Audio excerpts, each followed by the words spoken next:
hot temps this week, there are people in need around our area. The city has resources during the hottest times of the day, and recreation centers serve as cooling locations. But what else can you do if you're looking to cool off? Our Sloan O'Cone is live outside the Center of Hope to talk about those resources, and hopefully, Sloan, you're staying cool as well. Well, I mean, it is very hot out here, but the good news is that the Salvation Army is not turning anyone away. They'll be open throughout the day and through the night. They want to make sure that anyone can come here. They don't want anyone to be stuck out in the heat. They say they'll have enough staffing to make sure that everybody is fed, that the center remains clean, and to prepare for any influx of people. They say that things are calm right now, but they know that things are going to get hotter this week, so they will be prepared for that. And the worst hours to be outside this week are from 11 a.m. until 3 p.m.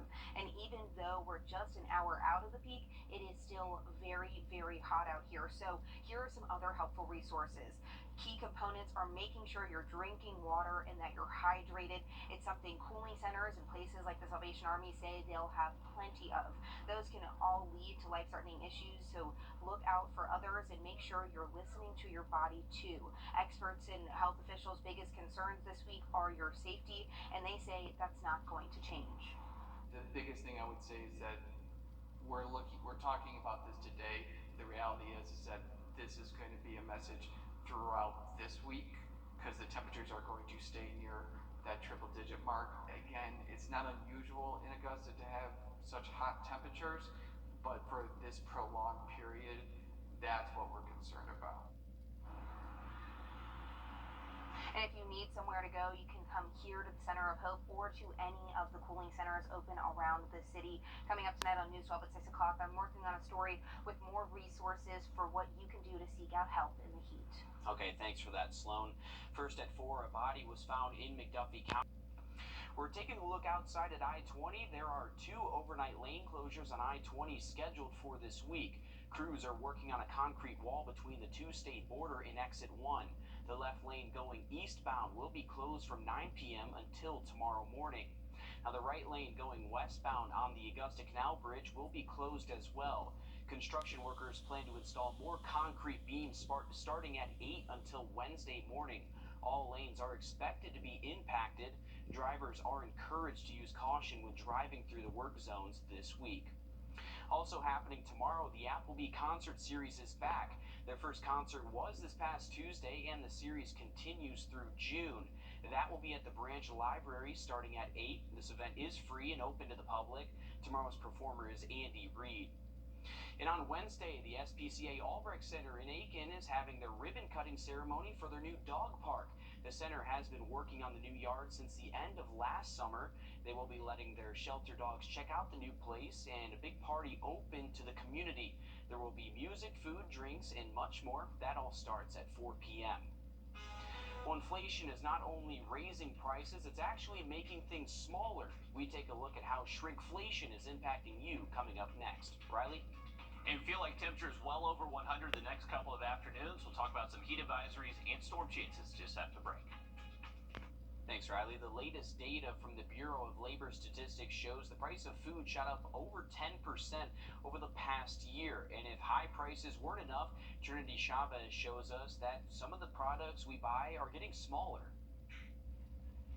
You probably wouldn't notice when you're shopping at the grocery store, but many products on the shelves are shrinking. I started noticing changes in product when I would simply go to the store to buy them. Mary Bach is a consumer advocate, and last week she spotted Gatorade for sale in a new bottle.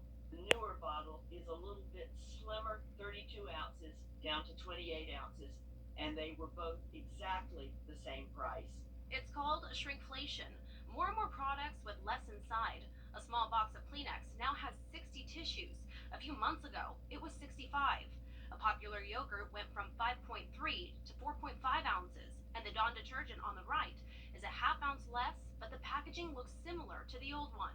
Usually we see shrinkflation coming in waves, and at the moment, because of inflation, it's a tidal wave of shrinkflation. Edgar Dorsey is the founder of ConsumerWorld.org. He says manufacturers' production and shipping costs are going up, and many companies don't want to raise prices. They know consumers are price conscious and they're going to catch that, or they can do it the more subtle way.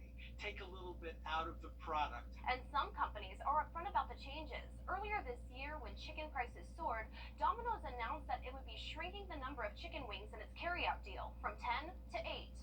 Consumer advocates say most companies never point out downsizing. Manufacturers are really good when they want to give you a bonus. There's a big banner on the package that says, look, 20% more. Unfortunately, we're never going to see one of those that says, look, 20% less. Some manufacturers may reintroduce larger packages when inflation eases, but Dworsky says once a product has downsized, it often stays that way. Trinity Chavez, CBS News, New York. This is the highest jump in prices since 1981, but companies have been openly doing this for a long time when the cost of manufacturing goods increases as well. We'll see how a Georgia golf club is. Some Florida Boy Scouts could have qualified for a new merit badge in saving lives. They helped their scoutmaster, an off-duty Jacksonville Sheriff's deputy, make a roadside rescue. Aaron Farrar has the incredible story. Anthony Laquadera helped save the day for a family of 4 after this black van flipped on its side Saturday. I know any other good person would have stopped on the side of the road. Laquadera used his training as an officer with the Jacksonville Sheriff's Office and also got help from nearly 10 other drivers who pulled over, but he was off duty. Laquadera and scouts with Troop 26 were on their way back from a week-long camping trip in Georgia. They say this van driving in front of them on I-75 was switching lanes when one of the back tires blew, causing the driver to lose control and flip several times. Laquadera pulled 2 people out while gas was leaking and the van was smoking. We kicked out the back windshield, so we got one girl out of there, and then there was one female that was trapped underneath the steering wheel. So me and another gentleman crawled inside. Well, I was already inside the car, and the other gentleman was he crawled inside the car, and we had to lift her up in order to get her unstuck. Scouts Henry Bryan and John Stewart saw it all, but were amazed. I just see TJ pulling over and then immediately bolting out. I've never seen someone run that fast. I was thinking, I hope they're okay, and I hope the car doesn't catch on fire and TJ will be okay. Those scouts are part of Troop 26, and they all meet here once a week at St. Mark's Episcopal Church. Laquadera has been a scoutmaster with the troop for about a year now. We always hear these stories of his daily life as a police officer, and we're always like, okay, yeah, but we never expected to see him in action, especially not like this extreme. It inspired me to kind of like help other people more often. Laquadera refuses to call himself a hero, just grateful to be in the right place at the right time. I think it's just the right thing to do. And again, I couldn't have been able to do it without the other people that stopped to help. It makes me want to continue to help raise those kids and show them what scouting is all about, and show them that, you know, you don't have to be special to help people out. And there were 2 adults and 2 teenagers in the van. 3 of the people were taken to the hospital for their injuries, but everyone is expected to be okay there. A golf club in Jasper